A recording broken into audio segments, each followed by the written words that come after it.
Hey guys, welcome to Creative Entrepreneurship, a podcast dedicated to helping entrepreneurs build their business based on successes and failures of other entrepreneurs.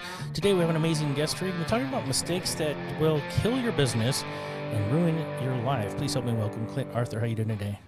Hey, I am excited to be with you and to share this vital information for any entrepreneur, especially if you're starting out or you're still trying to really hit your stride and thrive as an entrepreneur. And even for a lot of established entrepreneurs, unless you really get this, you're not going to be able to get the juice that you really want out of your entrepreneurial career. I'm 100% certain about it, and I'm happy to share this with your audience. Awesome. Well, I'm glad to have you on the show. You have a breath of wisdom that I'm really excited to pick your brain on. You've written a couple of books. You've been doing this for 22 years now. Why don't we start out by giving me a little bit of information as to who you are, what you do, and how you've been helping people? Well, I always wanted to be special when I grew up because my parents were arguing all the time, and I thought it was my fault when I was a little kid. You know, you think everything's your fault, and I was kind of right. The scheme that I came up with to become special enough to stop them from arguing was I was going to go to the Wharton Business School, the best business school in the world. All the titans of industry would send their kids there, and that would make me special and help me to become rich and successful. Well, I graduated from Wharton with a 4.0 in entrepreneurship, and I come home to get the attaboys and hugs and kisses, and what happens, my parents get into the biggest argument of all time. My dad storms out of the house, slams the front door, and I turn to my mom, I go, "Mom, the way he resents you all these years, have you been cheating on Dad?" I'm thinking to myself, holy cow, where did that question come from? I never even thought that question even once in my whole life. And then I'm thinking, holy cow, what kind of a rude son of a gun asked his own mom a question like that? And then I'm thinking, how come she ain't answering the question? And she goes, he's not your real father. Your real father was a doctor at the fertility clinic we went to for 6 years trying to have you, and you look just like that guy. Not only didn't I know who I was anymore, I sure as heck didn't know what I wanted to be when I grew up anymore. I call up the investment bank on the 87th floor of number 1 World Trade Center. Mr. Vice President, thank you for the offer. I decided I don't want to be an investment banker anymore after all. And what did I do? Naturally, I ran out to Hollywood. Started going on auditions, writing screenplays. Nice. It was an entrepreneurial venture.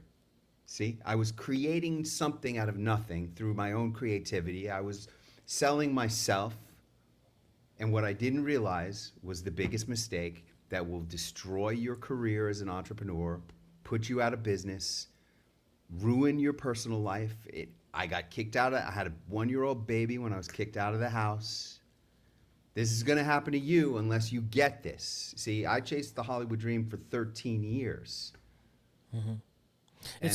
So, I mean, you're finding yourself. And so in this process, you find your perseverance, you find who you are as a person. And is that how you've developed the idea of, what can kill a business? I mean, what is it that really focused the direction that you're going in right now with helping people and enlightening them with what not to do with their business?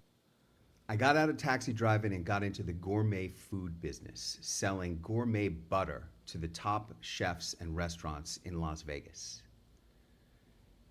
And I came up with this crazy idea for Iron Chef America. Remember that TV show? Yeah, absolutely. I was the judge of Battle Butter on Iron Chef America. I created the idea of Battle Butter. I pitched it to the producers. I convinced them to make me the judge. They transformed me into a celebrity butter expert. There were many years when I was really deep in the butter business. Every top restaurant in Vegas was serving my butter. Me, Clint Arthur, 5-star butter company. What was the 5-star butter company? Me. My business card was a picture of me as the judge of Battle Butter. It said, Iron Chef America, butter expert Clint Arthur. And unless you get this, you are always going to be struggling. You will never get the premium pricing. You will never get the best clients. You will never get the best deals and contracts You must be a celebrity in the eyes of your customers and prospects. They have to look up to you and admire you and think that you're somebody special. Because if they don't think you're somebody special, and especially if they don't know your story, they are going to look at you as just one more of a long list of possible vendors that they could choose, depending on who's got the best price, who's going to give them the best terms, who's going to give them the best perks or cash envelopes under the table.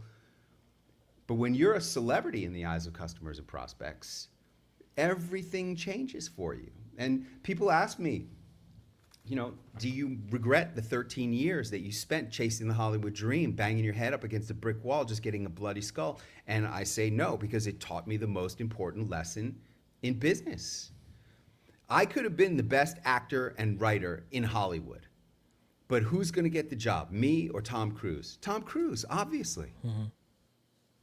Why? Because he's a better actor than me? No, not if I'm the best actor, because he's somebody. When I went on the Today Show, I wrote a book about my things that I learned at the Wharton Business School that helped me to become successful after I stopped trying to be a movie star and a screenwriter. And it was called What They Teach You at the Wharton Business School. Mm-hmm. And I self-published it on Amazon. And the first year I sold 8 copies. And I'm looking at this book on my shelf in my office, literally collecting dust on the shelf. And I said to myself, if that book is not good enough, I don't know what is going to be good enough. It's about the best business school in the world. I got to figure out, how do you sell books? I sought out a mentor. See, I've always placed a high priority on learning and knowledge and self-improvement. Yep. And investing in mentors is key. And I sought out this mentor, Jack Canfield. He published a little book called Chicken Soup for the Soul. I said, Jack, how do you sell 500 million Chicken Soup books? And he says, you got to become somebody special. You got to go on TV. You got to be on the radio. You got to do interviews in magazines. You got to be somebody special. And I focused on television and getting on television. And my 57th television appearance was on the Today Show. And Brooke Shields was the person they hired to interview me.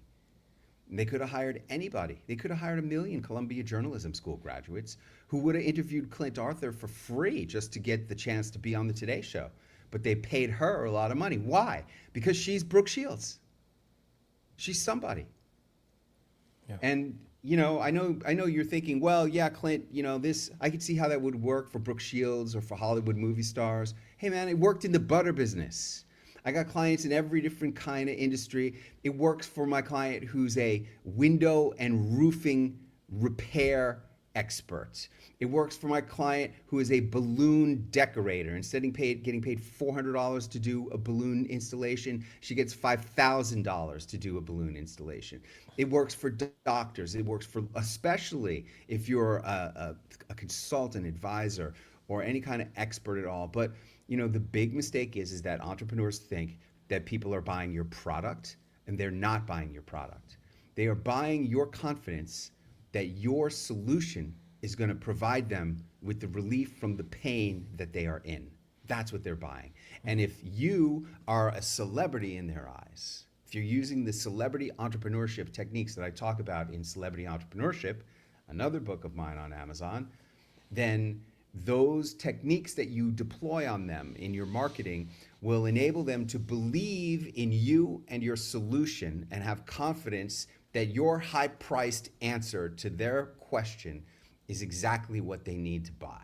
It's funny because we were just talking about that as far as being a celebrity and being able to paint the butt of Madonna, for example, putting it on a canvas, her signing it and then selling it, and it's just knowing that she is in her celebrity status is able to sell something like that. How would you be able to create that perspective as a celebrity and establish that value? Because I think for common people, for people who are not involved with celebrities or don't have the network or the relationships that they've established around the community of Hollywood, how would we begin as nascent entrepreneurs to even establish that? Would we start, networking and working with the people who have high profile jobs or they're in the industry and they provide some sort of value to that aspect. What is your first step in getting that perspective for nascent entrepreneurs? Well, first of all, you got to understand that if everybody's doing something, then that's not going to help you to become a celebrity. So you think posting pictures of your dog or your kids on Facebook or Instagram or making YouTube videos is going to help you to be a celebrity. That's not. You may become famous on YouTube, but no one's going to know who you are because that's not a celebrity thing to do. Celebrities do celebrity things. Now, let me ask you a question. Do you think Tony Robbins is a celebrity? Yeah, absolutely. Absolutely, right? Everybody knows who Tony Robbins is, right? Yep, everybody. Okay, well, listen, watch this video and listen. Hey, anybody here know who Tony Robbins is? Do you? No? Do you know who he is? Do you know who Tony Robbins is? No? How about you? You know who he is? Nobody. Okay, I can show you countless videos like that. Bank tellers, pharmacy clerks, baristas at Starbucks. They don't know who Tony Robbins is. Man, you and I know who he is. Why? Because he's marketing to you and me. Because we are aspirational. Most people are just avoiding pain. True, yeah. Only entrepreneurs are aspirational, wanting to be more, do more, and have more. So he markets to you and me because we are the kind of clients that he wants. Absolutely. Yeah. He is what I call a celebrity entrepreneur. And you must understand that you are never going to be Madonna or Kim Kardashian or Kanye West or Donald Trump. You are never going to be famous. Tony Robbins is not famous. If Tony Robbins isn't famous, you are never going to be famous. And I am not famous. If you Google me, you Google Clint Arthur, you'll see 5 pages of solid Google results that are all me. The first person to have a Google result for the name Clint Arthur, it's his obituary. You got to die to compete with me to get on Google. But I'm 1/1000th as famous as Tony Robbins, but because I'm a celebrity entrepreneur and I know how to deploy celebrity marketing assets on my target market, I've been able to make millions of dollars as an author, a speaker, a coach, a consultant, an advisor, an expert in helping people to do exactly what I'm talking about. And you don't have to be even a fraction of as famous as Tony Robbins. Only your target market has to think so. So the first thing you need to understand is you're not trying to be famous. You're just trying to develop some certain marketing assets. Now, the best and easiest ones to get is, let's take a real estate agent. This is a very easy example of how this can work for anybody, but especially for a real estate agent. You need a selfie photo with the mayor of your town. Nice. I like that. That's so easy. Go to a luncheon where they're speaking at the Rotary Club or whatever and get the picture. Then get one with the congressman. Then get one with the senator. And, I'm not into politics. It's not about politics. I've met 5 presidents of the United States: George Bush, Jimmy Carter, Joe Biden, Donald Trump, and Bill Clinton. I'm a celebrity selfie slut. I don't care about their politics. I only care, do people recognize their face? Because, like it or not, people buy people. And when they see you hanging out with famous people, they assume that you are at least kind of famous. And you know what? The more you do this, the more kind of famous you actually become. Yeah, I think your new book should be Selfie Slut. That's just me, Thank you. That's actually a good title, because I have made I'm writing that down. Thank you. I like that. Selfie Slut. Yeah, man. So that is a fantastic idea. That is definitely very doable, especially in the industry that I'm in right now, because I'm in the photography industry, and so we get the opportunity to go in and look and be in events and rub elbows with people that coordinated the entire event, and so that's definitely a doable part for us as photographers, and being able to be the selfie slut as we talked about. You mentioned that there's some mistakes as an entrepreneur that we make? What are some of those mistakes that you can just pinpoint for me? Hey man, this is the big mistake, is thinking that you're selling a product. You're not selling a product. You're selling you, especially you. Especially you, a photographer. You know, look, beauty is in the eye of the beholder. They're either going to like your pictures or not. But the reason they're going to hire you is you. They're going to hire you thinking that, hey, is this guy going to show up? Does this guy have experience dealing with pressure? Can he deliver? Is he going to flake on me? Is he going to screw up the prints? There's a lot of things, and all of that comes down to confidence in you. So they're not buying the pictures, they're buying you. And when they see all these pictures of you with local celebrities, with CEOs, another one is CEOs of corporations in the local area, but here's the real beauty of it, Abel, is that when you start taking these pictures of you with these powerful people, quote unquote, it's going to change your own perception of you. You're going to start thinking more of you. And where does the first sale have to occur? It has to occur right here in between your ears. And the more you think of yourself, the more you're going to believe in what you offer, the more you're going to be able to justify in your own heart and soul and mind your higher fees and prices, because you feel like you deserve it. Everything I've ever gotten in my life was because I felt like I deserved it. And unless you deserve it, you don't get it. Unless you feel you deserve it, you don't get it. So when you are building up your own impression of yourself by seeing, you're going to be looking into these pictures. I use it in magazines, okay? Here I am with the Rolling Stones. I said, Sir Mick, what's the most important thing you ever learned? He said, you can't always get what you want, but if you try, sometimes you might find you get what you need. And I know it's just a line from the song. And I know, believe me, I understand that your audience listening to this podcast, they didn't come here wanting to become a celebrity. In fact, I hear a lot of times, oh, I'm not interested in being a celebrity. My ego doesn't need that. This isn't about ego. Dude, this is about survival. This is about economic success. This is about personal success. This is about not having your baby's mama tell you to get the heck out of the house and not come back. This is about not having visitation with your kid one night a week, okay? It's about success. And unless you get this, I didn't get this when I was in Hollywood. I thought I could be discovered. Nobody wants to discover anybody. You know what they want, especially today when everybody's got a lot of money because there's inflation. The reason there's inflation is there's a lot of money. Especially when everybody has a lot of money. They don't care about saving money. What they care about is getting what they want. And they would rather pay some high-priced celebrity expert who they believe is going to deliver than try to save a few bucks and end up looking like a schmuck because they paid money and the job didn't turn out good. Yeah. What do you find are some of the biggest challenges for somebody like myself getting started and wanting to implement these strategies? What do you find that many of the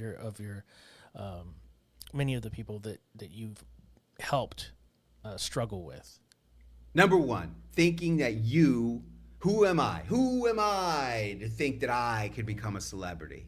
That's number one. You got to get over that. And number two is thinking that you're going to invent this yourself. You could figure this stuff out eventually.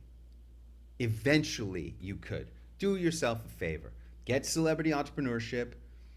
Listen to Wisdom of the Men on Audible. Just crack off an Audible credit on Amazon. Listen to the audio of that. Listen to how it's actually done. Then you don't have to reinvent the wheel. And if you just do the simple things that I tell you to do, it's not going to happen overnight. This is not a get-rich-quick scheme. I've been doing this now for like 10 years. And for the last 7, I've been making 7 figures a year because I figured it out and how to make it work. And if you do this and believe it and keep taking, here's the other thing. There's a great story I heard, J. Conrad Levinson. guerrilla marketing. You know what I'm talking about? Heard it. Yes. He tells the story about when he was working in an advertising agency and his account was Marlboro cigarettes, and they repositioned Marlboro cigarettes from a woman's brand to being for men, cowboys. And he said to the chairman of Philip Morris, this is going to take time. You got to be patient. And when I interviewed Nigel Farage, you know who that is? Yes. He created Brexit. He invented Brexit. When the United Kingdom, Britain, left the European Union, it was because Nigel Farage toiled first as a minister of parliament and then as leader of the Brexit party in England to extricate Britain from the European Union. And it took 27 years. And I said, Nigel, what's the most important thing you ever learned? And he said, patience. And this is very important with celebrity entrepreneurship because this is a long-term marketing strategy for entrepreneurs and especially authors, speakers, coaches, and other experts who sell your services.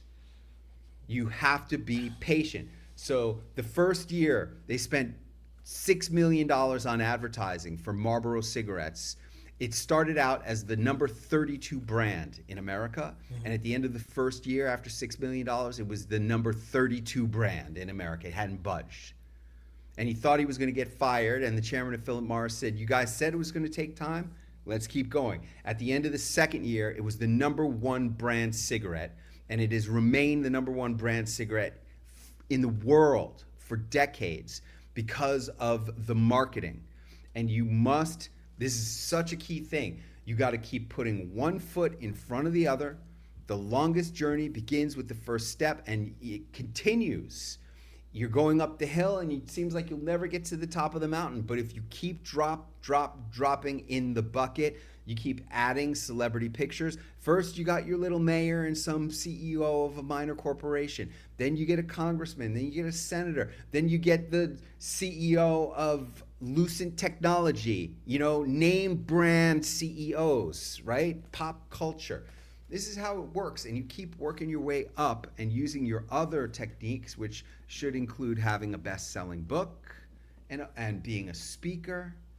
So you're looking at ways to corroborate. I love the buildup, by the way. I love the way that you were able to, start this process. And then you using the type of selfies to create to corroborate the perspective of your business or yourself or your brand.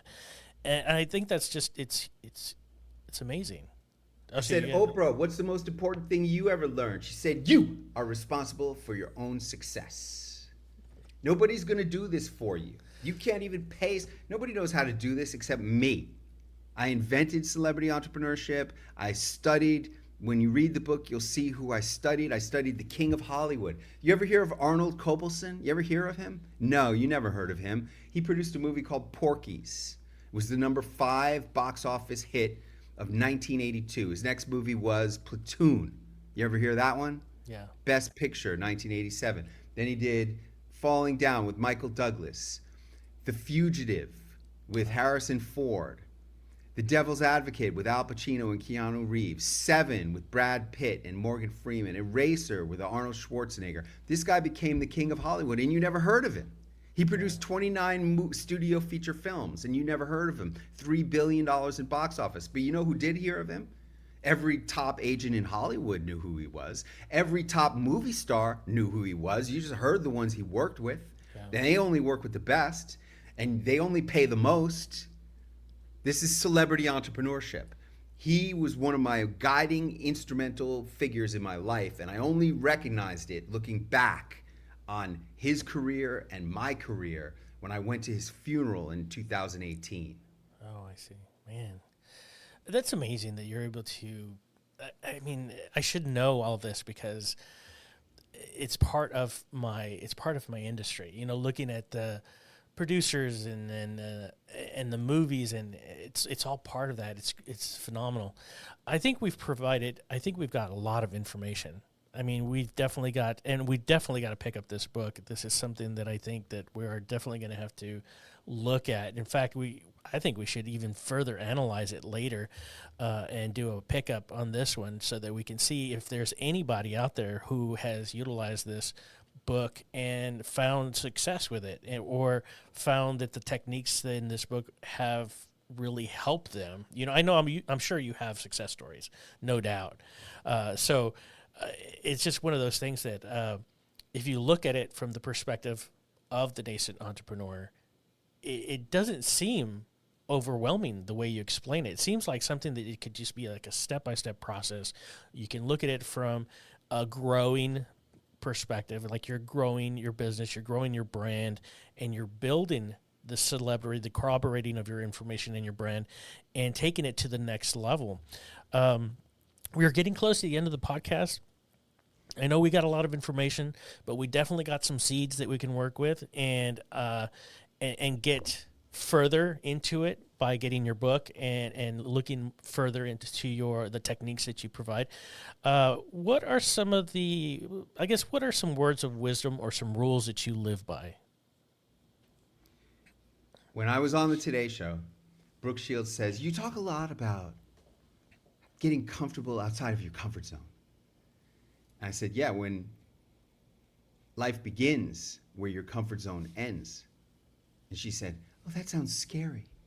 And I said, when it's scary is when it's great. And that's one of the things I love about going on TV, is because I never said that before. I never said either one of those things before I was on TV. But when you're on TV, you're like live in the moment, and stuff comes out of you. And if you've done enough TV, you can speak from an authentic place, and the real wisdom comes out. And both of those things are real wisdom. You need to get uncomfortable. And this whole idea of positioning yourself as a celebrity in your mind and in the eyes of your customers and prospects is going to be uncomfortable many times for you. And that's what you need to be. You need to be uncomfortable. And then you're going to do stuff that's going to be scary. Going up to a president of the United States and getting a selfie, for a lot of people, that's scary. Yeah. Going up to major movie stars or celebrities is intimidating a lot of times. But that's what you got to do. And when it's scary is when it's really, really great. That's when you're really going to feel alive. And what's going to happen for you, see, when I was, after I got out of taxi driving and I was, building houses and selling butter, I got into this men's self-help campfire. It was like 18 naked guys dancing around a campfire, and I'm one of them. And I see this guy jump over the campfire. I noticed he was very hairy. And then I saw the shaman on the other side of the crackling yellow and orange flames pointing at me. You don't know it yet, but you're already dead. What are you talking about, man? 8 years ago, I was a cab driver. Now I'm a millionaire. I'm the most successful guy on this team. You're already dead and you just don't know it. And I didn't know what he was talking about. I would wake up for months out of a sound sleep. I'm already dead. What does he mean? And it came to be New Year's Day of 2009. And I woke up and asked myself a question inspired by the shaman. I said, well, I don't understand what that guy means. I'm already dead. But what if this was going to be the last year of your life? What would I want to accomplish if this was going to be the last year of my life? And I lived all out. I bought this Rolex that year. I lost 40 pounds. My wife and I were on the rocks. We got into counseling. We saved our marriage. And that was the year I started writing my book and wrote my first best-selling book, What They Teach You at the Wharton Business School. That's the year I came alive. And if you do this stuff that I'm talking about in celebrity entrepreneurship, and you get out of your comfort zone and you push yourself and you stop holding yourself back from fear and procrastination, that's how you come alive. Man, that is intense. And in fact, I was just thinking about that the other day. I need to overcome my fear. Get over yourself. And looking at that, I said, okay, what if I was only living, what if I knew I was only going to live for the next year or 8 months or so? And I said, what would I do? So everything that you're talking about, I am sure that hundreds of thousands, millions of people have thought about that, or have even been in the situation where they even think that that's going to happen, like yourself, and completely revolutionize and change the way they look at life and change the way they approach things. And just looking at that, it's so motivational. I'm so glad that you were able to give us your wisdom and just give us some knowledge and some perspective. How can our listeners get a hold of you? Go to Clint.com, Clint with 3 T's.com. Why 3 T's, Clint? What kind of Clint is that? Clint Eastwood only has 1 T. Well, one of my clients was a namology scientist. She invented the science of names. What does your name mean? She called it namology. And she said to me, Clint, I wish you could have an extra T at the end of your name because the T's always end up on top, like Trump. And I tried to get Clint with 2 T's.com, but that was taken. So I got Clint with 3 T's.com. Wow. And it's an easy way to remember where to find Clint Arthur. Clint with 3 T's.com. Awesome. Well, there you go, guys. Clint Arthur, it was a pleasure having you on the show today. You're an inspiration to me and our listeners, and I'm so glad to have had you on the show today. All right, guys, be sure to check out creativeentreprenurship.net, creativeentreprenurship.net. Also, check out tcepodcast.net for all of our social media. Be sure and subscribe there. We're on locals.com. All that information is going to be in the show notes as well. Be sure and check out his book, Celebrity Entrepreneurship. And until next week, keep on keeping on.